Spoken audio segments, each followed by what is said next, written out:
Gwete manje tulaga. MC. Getugenda birala. Tugenda tukola omuzannyo. Munyagwa ye DJ. Gwezanya no Parliament tugenda gitabu. Era kasatu yingira bwetu. Mwe mulinde. Sheso kebera ku Parliament. Gweyo jalaba akateneriza. Kateneriza. Namboozi. Enyimba zijja. Ngabakuzina pokino. Ngabakuzina olabe Namboozi ngazina mapiano. Ya don't know. Bagala kutereza. Bagala gikola. Already kyeri tugenda ko. Kiza twagala vibe mu Parliament. Vibe badde ntono. Kakase badde ntono. Ng'abantu bayise ebiteeso nga binafuneka twagala tujje. Ng'ekiteeso kira kiteeso. Twagala omuntu agaana etteeka nga mulimu eggumba. Omuntu omusoye ekibuuzo mu Parliament mwennyini ate. Gwe nayimbye flash love. Olusembyeyo tulina musenze gwe twasenza fenna gwe twakkiriza tumuwa akabanja kaffe alimeko obumwanyi akabanja twakamuwa ngera bwe twakkiriza alimu obumwanyi sizoni emwete yabo mwanyi nkomyawo kati kibiki wafunye olukusa mukuba kana basiba boza yetaaga mulukusa twali lukusa nnyo lw'amaanyi luli awo nange mbawadde olwa long time waba yalwagala alwoze ene n'olwa nnyoko kati ayagala lwa nnyoko weeziri byebintu byakwagalana tugabana Uganda yakwatagana. Pastor Bugembe yavuddeyo n'agamba tamanyi lwaki wakoze ekintu kino nga tomwebuuzizzaako ate oluyimba ngu yalaba gwalufudde political yamukubira abya vibe abimanyi oyo artist abimanyi vibe kati yamanyi wenjogera ekigambo vibe yakimanyi ate wenjogera ekigambo revolution nakyo akitegeera revolution era yomye yagamba mukozese mirembe temulwana nakozeseza mirembe yatugaana tuli baana ba Ruhanga ngabo yatugaana nayo twakoze kozesa mirembe temulwana era twabadde mirembe twarwanye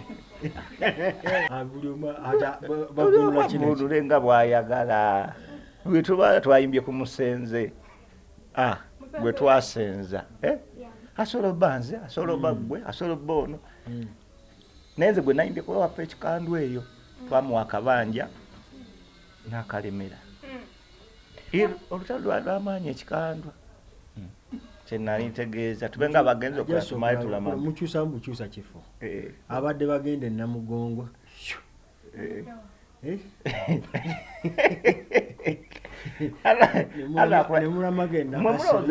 Namugongo yokka wafiira abajulizi ebifo bingi abalala abajulizi bafudde mu bifo bingi kati mubanga abajja bati abaana b'ebudde abafiira mu muliro nabo bajulizi era ku firimu gye bataddemu oluyimba lwo obubiki nti badde bakusasula okulukolesa mu firimu yaabwe of course andi bayinza duteekamu nga temulina nteeseganya era manya waliwo enteeseganya nze nabo yamani so like mufunze bakusasula okukolesa oluyimba lwo okwepiica ekyo kiri gye ndi nga artist era abaana bate bannansasula nja kujja nkubuuse kati awo otandise awo kwogera ku nze era kiba kyakabi kiba blessings kuba mukisa ku nyimba zonna eziri e Uganda ne mu nsi endala abangereza ne basalawo oluyimba lwange ekiri wanetero kirina kikudde eri Katonda yamaani tugereko ku nkudi bannange waddeko kambe togera ku bayimbi oluyimba lwekudwaluliddeddwo oluyimba zo kyali wange nja mwogerako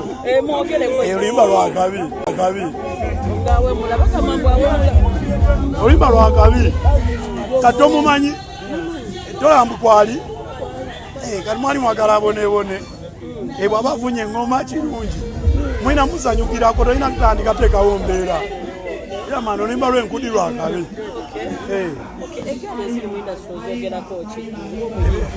ebyo sijja byogerako sijja byogerako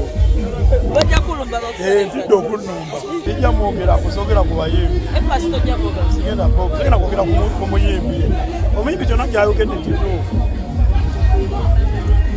yena omuyimbi kyayogera kituufu sikiddamu sidda mu bigambo byabakama bangaabo procedure zo gwe nga gwe gravity okuwa omuyimbi omukyala kulabo ziri zitya kasaba mukwano gwange nga tukola oluyimba twetagamuwa naye aza okumpa yaman sinza okuwa abayimbi abakyala kolabo binisimayo gashamutoni bani mikwano gyange bonna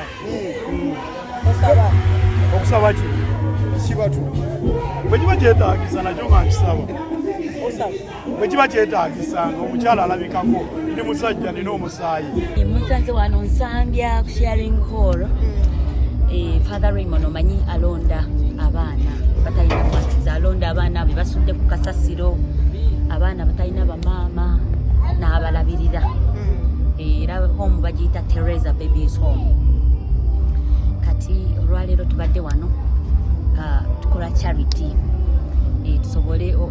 tusobole okufuna akasente akanayambako ku baana abo abato Betinah omuntu ayinza okwebuuza connecting otya neno family kuba twalabako era birthday yo eya last year wagicelebratinga n'abaana bano ekyoba omanya kiri nti nze njagala nnyo abaana abato era nyumirwa nnyo okulaba nga at least kennina oba katono katya nga kashayalinzeeko n'abaana abato nawe mba mbasanze nga beetaaga okuyambibwa bafaani nga balina ennyonta ya concert bafaani balina ennyonta ya concert naye esaawa yonna kansooke neetegeke ebintu tebagwira bigwire mukwano kansooke mbaweeyo ku nnyimba then tulabe concert kansooke mbaweeyo ku nnyimba nga bwe neetegeka mbaweeyo ku nnyimba awo tweyongereko ku nnyimba sikyekyo bawagizi bange kambaweeyo ku nnyimba then concert tukiraba mu maaso Betinah ng'olinga eyessa wansi kyoga ennyimba z'olina tezikola concert sikwessa wansi ebintu byakwetegeka tomala kuva mu bbanga nti okole concert olwokuba abawagizi bakugambye nti kola ki kola concert era olina okubategekera obawe ekintu nga kyekyo nze kulwange njagala nnyo okuwa abantu ekintu nga kifumbiddwa bulungi naye nga ndi mu studio nina birala byembafumbira kanabyo bibatuukeko then nga bwe tutegeka concert tugende kuyimba nga tebagamba buyimba nga tuwadde butono okitegedde kyagala nyimbe bakoowe bukooyi bagambe lekeraawo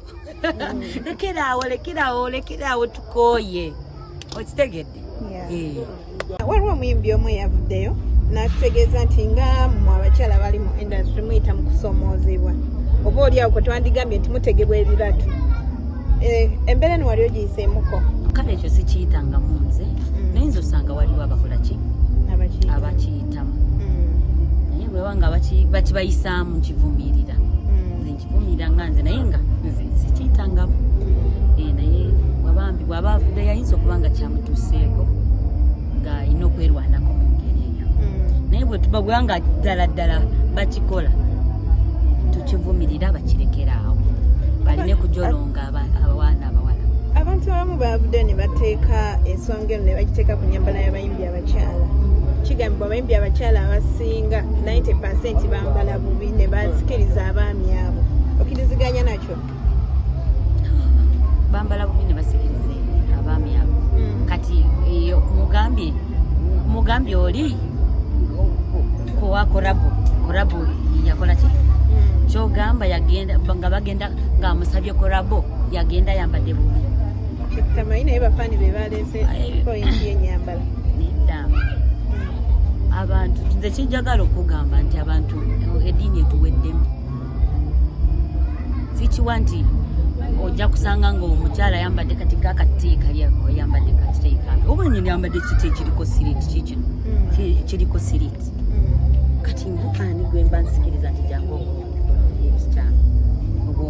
jangu webake nandi lidda emitima abasajja nabo beddeko kubanga ebirowoozo byabwe babitereze okitegeera batereze ebirowoozo byabwe si buli kiseera okubanga ng'olowoozako kugenda kukwata mukazi oba olowooza kumusaba okitegeera. All right, thank you very much. I go by the names of MCG. I work with BTM TV. Thank you, Bruce, for the reunion, and I'm so glad because it's been a minute ever since we missed the good music. By the time you have come to this era, it's a transition time. yeah, the organic talents. But apparently, tuli kubirala nnyo, tunyumira nkudi, tuli Zambe. So I don't know, apparently today you have released a catalogue of music.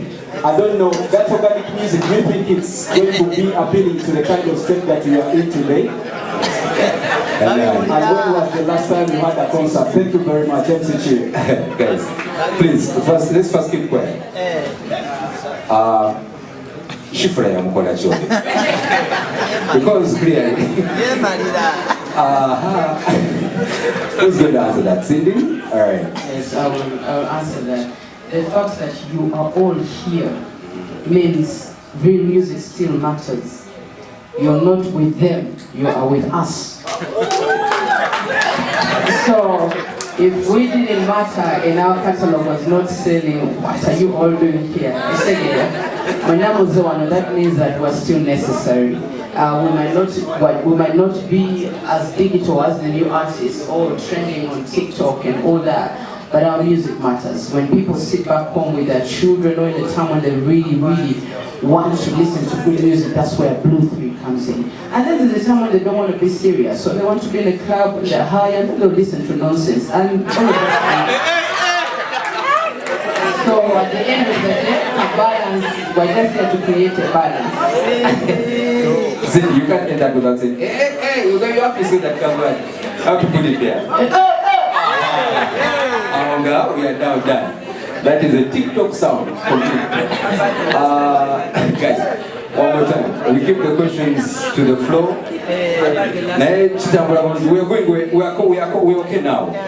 We're getting the answers. All right. You have a question there? To the crowd that attended Blue 3's at Sky's Hotel, yes. What do you think should they expect at Sheraton? Very good question. I think the exclusive that we did at Sky's was what it was, an exclusive. We literally, we didn't have everybody there. And now this is a major, memorable concert. And it's going to bring people from all sorts of life who support Blue 3. And I think you just have to wait and come and see the difference between the last time and this concert that we're having next week. So it's going to be fire, it's going to be energy, lots of costumes, lots of dancing, and just an all-round